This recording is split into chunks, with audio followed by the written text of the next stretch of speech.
जय गुरुदेव, जय माँ गायत्री, सभी को मेरा प्रणाम। आज हम जानेंगे कि राम मंदिर प्राण प्रतिष्ठा को लेकर जितने उत्साहित हम हैं, उतने ही उत्साहित हमारे प्रधानमंत्री जी भी हैं। जानते हैं प्रधानमंत्री जी राम प्राण प्रतिष्ठा के लिए क्या-क्या कर रहे हैं। जैसा कि सुनने में आया है कि वह जमीन पर कंबल बिछाकर सो रहे हैं और सिर्फ नारियल पानी पी रहे हैं और उन्होंने 11 दिनों का कठिन अनुष्ठान भी किया है। उनका मानना है शास्त्रों में देव प्रतिमा प्राण प्रतिष्ठा का एक विशद और लंबी प्रक्रिया है। इसके लिए बहुत विस्तृत नियम बताए गए हैं, जिनका प्राण प्रतिष्ठा के कई दिन पहले से पालन करना होता है। एक राम भक्त के रूप में प्रधानमंत्री जी राम मंदिर निर्माण और प्राण प्रतिष्ठा के प्रति एक आध्यात्मिक साधना के भाव से समर्पित हैं। दोस्तों, यहाँ पे हम जानेंगे कि प्रधानमंत्री मोदी जी के मन में आज ही राम भक्ति नहीं जागी है।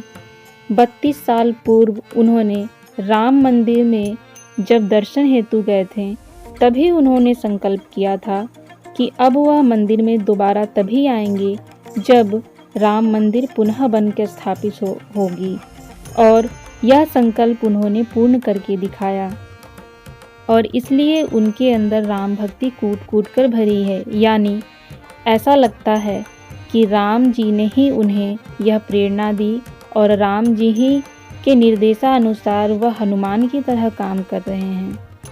बता दें कि शास्त्रों में देव प्रतिमा के प्राण प्रतिष्ठा के लिए जो भी नियम होते हैं, वह सारे नियम प्रधानमंत्री मोदी जी कर रहे हैं। देश के प्रधानमंत्री इतने उच्च पद पर होने के बाद भी वह इस प्रक्रिया में स्वयं लगे हैं।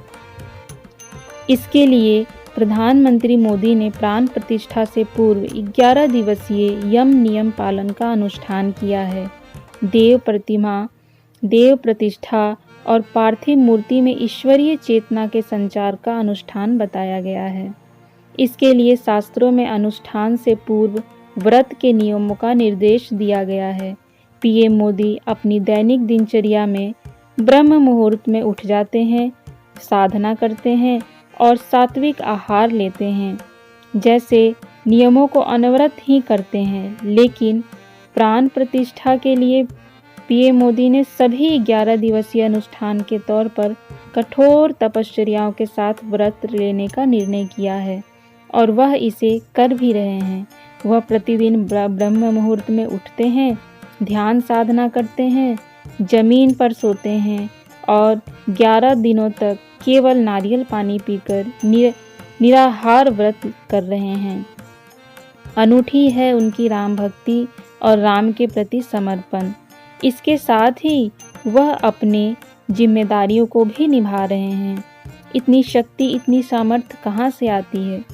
पूज्य गुरुदेव ने बताया है कि जब हम कोई अच्छा काम करने के लिए निकलते हैं, कोई अच्छी प्रेरणा हमारा साथ देने लगती है।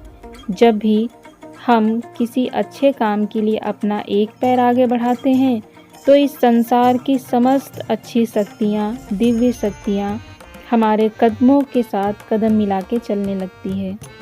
जिस प्रकार से मोदी जी ने राम भक्ति का उदाहरण दिया और राम जी के लिए अपने कार्य को निरंतर करते रहने का साहस दिखाया, हमें भी अपने पूज्य गुरुदेव के युग निर्माण योजना में ठीक इसी प्रकार से लग जाना है, क्योंकि राम और श्री राम एक ही हैं। हमें गर्व है कि हम भी राम का ही कार्य कर रहे हैं।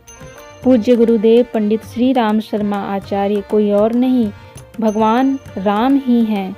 तो उनके कार्य में हमें हनुमान के भांति अपनी भक्ति को प्रदर्शित करना चाहिए और हमें लग जाना चाहिए अपने राम के कार्यों में।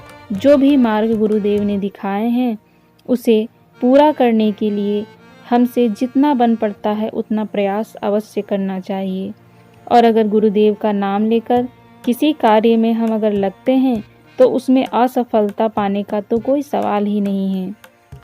पूज्य गुरुदेव के कार्यों में अपना सहयोग दें और उनके बताए मार्गों पर चलने का प्रयास करें। तभी हम भी प्रधानमंत्री मोदी की तरह एक भक्त कहलाने के लायक बन सकते हैं। जय गुरुदेव।